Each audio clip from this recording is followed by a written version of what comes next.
जय हिंद दोस्तों, कैसे हैं आप लोग। आशा करता हूं सब लोग अच्छे होंगे। आज का ये जो सेशन है वो गुजरात जुडिशरी के ऊपर है। गुजरात जुडिशरी का एग्ज़ाम प्रीलिम्स का जो डेट है आपको पता होगा, 29 जून 2025, यानी कि कुल 12 से 13 दिन का समय बचा हुआ है और इतने ही दिनों में ये एग्ज़ाम कंडक्ट कराया जाएगा। अब इस एग्ज़ाम को लेकर कई सारे स्टूडेंट लगातार मैसेज कर रहे थे कि हमारी कुछ प्लानिंग बताइए सर, कहीं कोई दिक्कत हमें आ रहा है, डाउट आ रहा है तो कैसे हम लोग उसको सॉल्व करें। तो तमाम तरह की चीज़ों के बारे में आज हम लोग इस पूरे सेशन में समझने वाले हैं। तो आप सभी लोग इस वीडियो को ध्यान से देखेंगे। जिन लोगों ने गुजरात जुडिशरी का फॉर्म भरा हुआ है, गुजरात जुडिशरी के एक नोटिफिकेशन आया है जिसमें आप देखेंगे इस तरह का एक नोटिफिकेशन इनके वेबसाइट पर डाला हुआ है जिसमें बताया गया है कि कुल कितने स्टूडेंट को प्रोविजनली एक्सेप्ट कर लिया गया है फॉर्म, यानी कि 6237 लोग एग्ज़ाम देने जा रहे हैं इस बार प्रीलिम्स का। तो यानी कि टोटल स्ट्रेंथ आपको पता है, सीट आपको पता है 200 से ज़्यादा सीट है।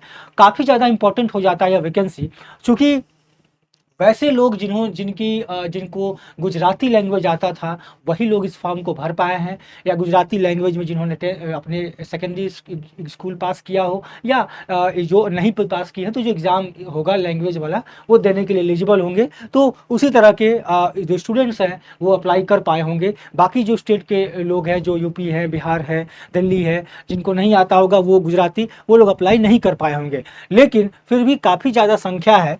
तो आप सभी के लिए एक प्रॉपर प्लानिंग में बताता हूं कि किस तरीके से अपने को ये 12 से 13 दिन का यूटिलाइजेशन करना है और प्रॉपर तरीके से। देखिए, एग्ज़ाम का जो पैटर्न अपना है, एक तो अपना प्रीलिम्स है, एक अपना मेंस है, एक अपना इंटरव्यू इसके अंदर होता है, ठीक है, और एक फिजिकल टेस्ट के बारे में भी यहाँ पे मेंशन्ड है। जो प्रीलिम्स है, प्रीलिम्स इसलिए होता है ताकि आप मेंस में जाएं, और मेंस और इंटरव्यू के बेस पर आपका क्या होता है, मेरिट बनता है, ठीक है ना। अब जो प्रीलिम्स है, इस प्रीलिम्स के अंदर इस प्रीलिम्स के अंदर चूंकि सब लोग को पता होगा ये सारी चीज़ें, क्योंकि एग्जाम का डेट भी पास आ चुका है, मैं बस आपको रिवाइंड करवा दे रहा हूँ। 100 क्वेश्चन है अपने पास, ठीक है ना। 100 क्वेश्चन है अपने पास, पहली चीज। 2 घंटे का समय है अपने पास, और सिलेबस बहुत ज़्यादा है। सिलेबस बहुत ज़्यादा मैं इसलिए कह रहा हूँ क्योंकि जब आप पेपर 1 को देखते हैं, एक पेपर ए, पार्ट ए आप कहेंगे उसको, एक पार्ट ए है, एक पार्ट बी है और एक पार्ट सी है। ये 3 पार्ट मिलाकर 100 नंबर के क्वेश्चन पूछे जाते हैं। डिफिकल्ट तो है, क्योंकि अगर पेपर 1 को देखें, पार्ट ए को देखें, तो उसमें आपके लिए 15 सब्जेक्ट दिए गए हैं। पार्ट बी के अंदर लगभग 13 एक्ट दिए गए, और पार्ट सी के अंदर तो लॉजिकल, क्वांट, जीके, ये सब कुछ इसके अंदर इंक्लूड है। क्वांट हो गया, रीजनिंग हो गया, जीके हो गया, ये सब यहाँ पे इंक्लूड है। तो कहीं ना कहीं एक सिलेबस काफ़ी ज़्यादा ब्रॉडर हो जाता है, और इसको पास करने के लिए मेहनत करना होगा अच्छे से। जो लास्ट के जो स्ट्रेटजीज होते हैं 12 दिन के, इसमें आपको क्या क्या करना है अच्छे से समझिए, ठीक है ना। अब देखिए, होप्स हो कि आपने सिलेबस खत्म कर लिया होगा, सारे एक्ट आपने पढ़ लिए होंगे। चाहे आपने लोकल एक्ट पढ़ा है, लोकल एक्ट हो गया, या फिर आपने मेजर एक्ट पढ़ा, या आपने माइनर एक्ट पढ़ा, ठीक है, ये तीनों चीज आपने कवर किया होगा। इसके अलावा जीके का पोर्शन है, इसके अलावा आपका मैथ है और रीजनिंग का पोर्शन है। तो ये इतने आपके प्रॉपर है, और एक लास्ट में आप इसको भी ऐड कर लेंगे, न्यू क्रिमिनल लॉज भी हैं इसके अंदर, सारे न्यू क्रिमिनल लॉज भी इसके अंदर आ रहे हैं। तो इतने सारे ब्रॉडर में आप एक चीज देखेंगे, जितने भी एक्ट हैं प्रीवियस ईयर को जब एनालाइज करेंगे तो आपको पता चलेगा सभी एक्ट में से 1 से 2, किसी से 3 क्वेश्चन, किसी से 4 क्वेश्चन मैक्सिमम पूछा है, क्योंकि एक्ट ही बहुत ज़्यादा है। 15, आप 15 15 30 लगभग 28 27 28 तो आपको एक्ट ही है। सबसे अगर एक एक क्वेश्चन भी पूछेगा तो 27 28 हो जाएंगे। डबल लेके चलते हैं, किसी से 2 किसी से 3 क्वेश्चन पूछता है, और मैथ, जीके और रीजनिंग ये सब जोड़ेंगे तो 100 क्वेश्चन इजीली हो जाता है। किसी भी एग्जाम को क्रैक करने के लिए जरूरी नहीं है कि आपको सारे ही सिलेबस के ऊपर बहुत अच्छे से पकड़ हो, ठीक है ना, बहुत अच्छे से पकड़ हो, ये जरूरी नहीं है, ठीक है ना। अब देखिए, बेसिक सा चीज ये है कि आपको क्या करना चाहिए। आपको क्या करना है कि प्रॉपर सा जो लोकल लॉज है, जो मेजर लॉ है, जो माइनर लॉज है, जो इंपॉर्टेंट है, जहां से क्वेश्चंस आपके पूछे जाते हैं, उन सभी पार्ट को क्या करना है, हमें प्रॉपर तरीके से याद रखना है। तो सबसे पहला जो स्ट्रेटजी होगा, जो मेरी तरफ से जो आपके लिए स्ट्रेटजी सबसे पहला होगा, उसको मैं आपको बताता हूं क्या क्या स्ट्रेटजीज होंगे। चलिए अब देखिए, अब स्ट्रेटजी से पहले एक छोटा सा चीज और देख लेते हैं, कट ऑफ की बात करते हैं। जैसा मैंने आपको बताया कि किसी भी एग्जाम को पास करने के लिए अपने को ये ध्यान देना है कि हम एग्जाम को कैसे पास करेंगे, एग्जाम को हम कैसे पास करेंगे। तो कट ऑफ देखेंगे तो 65 नंबर, 62 नंबर, 64 नंबर, इस तरह के कट ऑफ गए हैं प्रीलिम्स के अंदर, ठीक है ना। अब आप सोचिए 2021 में 65, 62, 64, ये आउट ऑफ कितना है, 100 मार्क्स के आउट ऑफ है।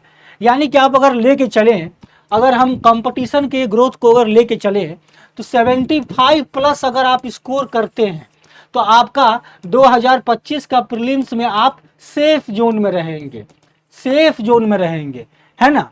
तो आपको क्या करना है, अपनी स्ट्रेटजी इसी तरीके से बनानी है। कम से कम आपको ये सोच के चलना है कि 80 क्वेश्चन तो मेरी सही होनी ही चाहिए 100 के अंदर। बाकी का, क्योंकि यहाँ पे देखिए नेगेटिव मार्किंग भी है, 0.33 का नेगेटिव मार्किंग है। तो आपको ये चीज़ ध्यान रखना है कि आप गलती नहीं करेंगे, ज़्यादा गलत करेंगे तो आप कट ऑफ से नीचे जा सकते हैं। अब एक चीज़ मैं आपको बताता हूँ, जब आप क्वेश्चन देखेंगे प्रीवियस ईयर का, तो उसमें आप एक चीज़ देखेंगे, अगर लॉ से आपको थोड़ा बहुत पता है, मतलब आप 30%, अगर 30 से 40% का अगर आपको लॉ की जानकारी है सिलेबस के अनुसार, और जीके और मैथ और क्वांट, इन पोर्शन से भी अगर आपने बेसिक अगर 30% भी आपको अगर पता है तो आप कट ऑफ क्रॉस कर जाएंगे, आप कट ऑफ क्रॉस कर जाएंगे। क्योंकि ज़्यादातर क्वेश्चंस आपके जीके के भी पूछे जाते हैं और ज़्यादातर क्वेश्चंस आपके लॉ के भी रहते हैं। लॉ में आपको वन लाइनर क्वेश्चन मिलेगा, वन लाइनर क्वेश्चन ज़्यादा मिलेगा, मतलब कि एक एक लाइन के क्वेश्चन होते हैं और वो आपको बताना है। एक्ट बेस पे हो गया, सेक्शन बेस पे हो गया, इंपॉर्टेंट कंसेप्ट के बेस पर हो गया वो क्वेश्चन।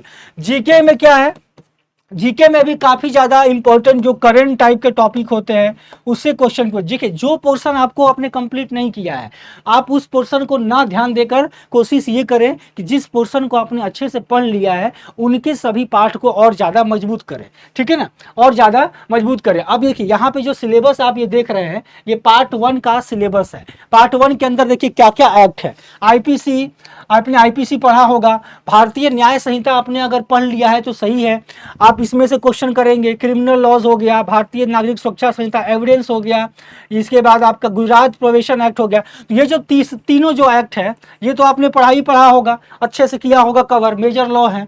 इसके बाद माइनर लॉ में बहुत सारे स्टूडेंट ने तैयारी नहीं किया होगा, लेकिन जो जो आपने तैयारी किया है उसको आप रिवाइज करेंगे। जैसे प्रोबेशन ऑफेंडर एक्ट छोटा सा एक्ट है, जुवेनाइल छोटा सा एक्ट है, वुमेन एंड डोमेस्टिक वायलेंस है, Gujarat prevention gambling act, immoral act, कई सारे एक्ट दिए गए हैं।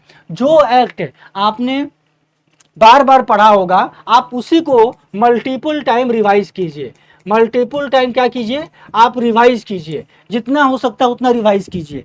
अब देखिए रिवाइज करने का सबसे बेस्ट तरीका ये होगा, क्योंकि तो इतना सारा एक्ट है, आप सारे एक्ट को एक एक करके पढ़ना चालू करेंगे तो समय लगेगा। आपने पढ़ा होगा उसको रिवाइज कीजिए, और बेस्ट तरीका ये है कि आप इसके ऊपर एमसीक्यू सॉल्व कीजिए। अगर आपने एमसीक्यू सॉल्व किया तो 110% है कि आपका क्वेश्चन ज्यादा आपसे अटेम्प्ट होने वाला है, क्योंकि सिर्फ थ्योरी से काम नहीं चलेगा। अब यहाँ पे देखेंगे पार्ट बी के अंदर भी देखिए कितनी सारी चीजें हैं, सीपीसी है, कॉन्स्टिट्यूशन है ना, इसके अलावा लिमिटेशन है, स्पेसिफिक है, कोर्ट फी एक्ट है, सेल्स एंड गुड्स एक्ट है, सारे तरह के एक्ट यहाँ पे आपको देखने को मिल रहे हैं, ठीक है ना। आप सभी लोग अगर जितने किसी को भी अगर गुजरात जुडिशरी में कहीं डाउट हो रहा होगा पढ़ाई के दौरान, तो आप मेरे साथ मेरे टेलीग्राम चैनल चंदन सर टेक्स्ट बुक यहाँ पे ज्वाइन कर सकते हैं और अपना क्वेश्चन मुझे भेज सकते हैं, ठीक है ना। अब देखिए, अब बेसिक से अब यहाँ पे जीके में देखेंगे, जीके इंग्लिश लैंग्वेज, रीजनिंग हो गया, mental ability, basic computer application. Basic computer application में ज़्यादा टफ चीज़ें नहीं आती है, नॉर्मल सा आपसे कोई फुल फॉर्म पूछ देगा, कोई फुल फॉर्म पूछ देगा, या फिर आपसे बेसिक कंप्यूटर के बारे में पूछेगा, एआई के बारे में पूछ सकता है थोड़ा बहुत, और इंटरनेट के बारे में आपसे पूछता है, थोड़ा बहुत इन्वेंशन के बारे में आपको देख लेना है।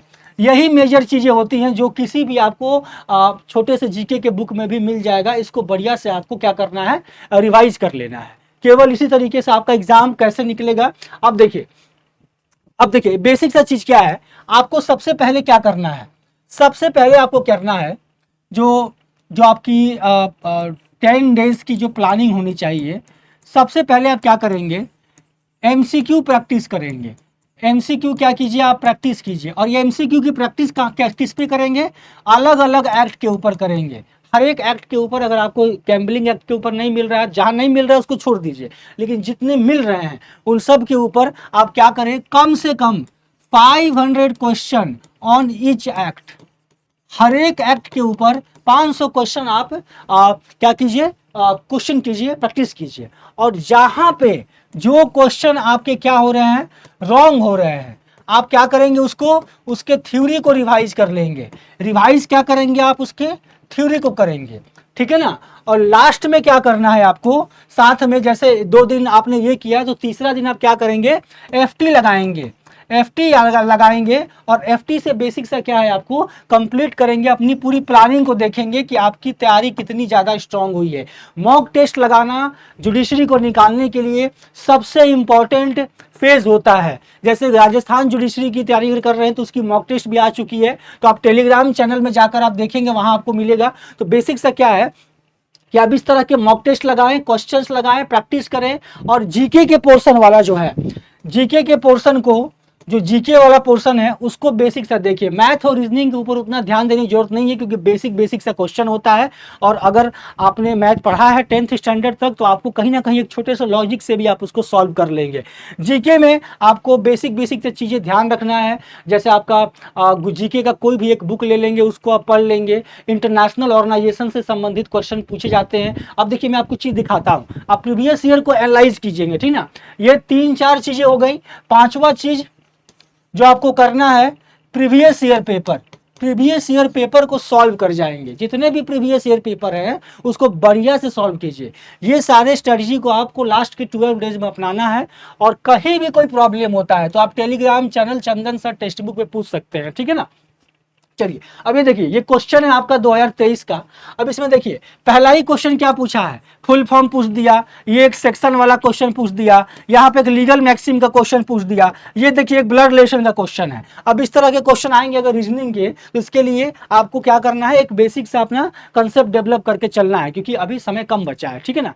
अब देखिए यहाँ पे भी ये आपका एक इंग्लिश का बेसिक सा क्वेश्चन है। फिर यहाँ पे देखिए इंटरनेशनल लेबर ऑर्गेनाइजेशन के बारे में पूछा है, तो ये इंटरनेशनल ऑर्गेनाइजेशन है, जीके का पार्ट हो गया। इंटरनेशनल ऑर्गेनाइजेशन से संबंधित मैंने एक जीके का बुक भी आपको नोट्स भी दिया हुआ है टेलीग्राम चैनल में। आप उस टेलीग्राम चैनल में वहां से आप उसको एक्सेस करके ये सारी चीज कवर वहां पे किया हुआ है, क्योंकि ये सारी चीजें उत्तराखंड के अंदर भी आती है और मैंने उत्तराखंड के क्लास में डिस्कशन करवाया हुआ है, तो वहां से आप कवर कर लेंगे।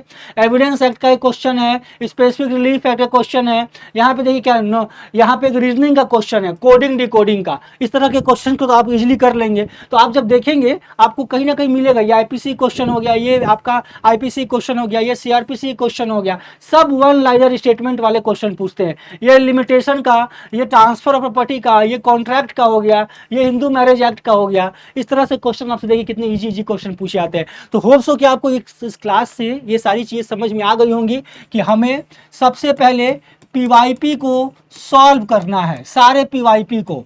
दूसरा चीज हमें एमसीक्यू सॉल्व करना है, एमसीक्यू सॉल्व करना है एक्ट के ऊपर। तीसरा चीज हमें मॉक टेस्ट देना है, मॉक टेस्ट देना है। और चौथा चीज जो जो आप गलतियां कर रहे हैं उसका क्या करना है, रिवीजन करना है। और पांचवा चीज जीके के पोर्शन को देख के चलना है। ये इतने सारी चीजें आप करेंगे तो 110% है कि प्रीलिम्स में आप 75+ स्कोर कर लेंगे। बिना एमसीक्यू किए, बिना इन चीज़ों किए जाइएगा तो हो सकता है आप नेगेटिव का आ जाएंगे, 0.33 नेगेटिव करेंगे और मार्क्स कम होने की संभावना ज़्यादा बढ़ जाती है, ठीक है ना। तो अगर किसी को भी कोई डाउट होगा इस सेशन को देखने के बाद में गुजरात जुडिशरी को लेकर, यानी कि 29 जून 2025, ठीक है ना। इसके पहले आप कोई भी सवाल इस टेलीग्राम चैनल पे पूछ सकते हैं, ठीक है ना। बाकी आप हमारे जो हमारा फॉर्म है कि जुडिशरी एक्सपीरियंस के लिए आप तैयारी कर रहे हैं, अगर किसी तरह का डाउट है तो आप इस फॉर्म को भर सकते हैं। इस फॉर्म का वन स्टॉप सॉल्यूशन है, इसी वीडियो के डिस्क्रिप्शन में आपको मिल जाएगा उसका लिंक, इसको भरेंगे आप। और जुडिशरी का हमारा बैच है, इस बैच में आपको कई तरह के फ़ायदे मिलते हैं। जज मेकर बैच, इसके अंदर आपको अलग अलग तरह के प्रैक्टिस करने के लिए क्वेश्चंस मिलते हैं, नोट्स मिलते हैं, एक्सपर्ट फैकल्टीज आपको पढ़ाती है, आपको डाउट्स क्लियर कराए जाते हैं। तो ये सारी चीज़ें हैं जो आपको फ़ायदा मिलेंगी इस पूरे बैच में। इसके लिए भी आप उस फॉर्म को भर सकते हैं, ठीक है। और मेरे साथ मेरे टेलीग्राम चैनल चंदन सर टेक्स्ट बुक, इसके ऊपर आप मुझसे ज्वाइन करके और यहाँ से आप प्रॉपर अपने डाउट्स को मुझसे पूछ सकते हैं। मैं साथ साथ अभी राजस्थान जुडिशरी क्लासेस करवा रहा हूँ 4 बजे, तो आप इस क्लास के साथ जुड़कर मेरे साथ राजस्थान की भी तैयारी कर सकते हैं, जिन लोगों ने अगर राजस्थान का भी फॉर्म भरा है तो, ठीक है ना। बाकी मैंने उत्तराखंड की कंप्लीट करवाई हुई है तैयारी, छत्तीसगढ़ का भी मैंने करवाया हुआ है। ये सारी चीज़ें आपको टेलीग्राम चैनल में मिलती रहेंगी, ठीक है। चलिए फिर हम लोग नेक्स्ट क्लास में मिलेंगे, तब तक के लिए जय हिंद, जय भारत।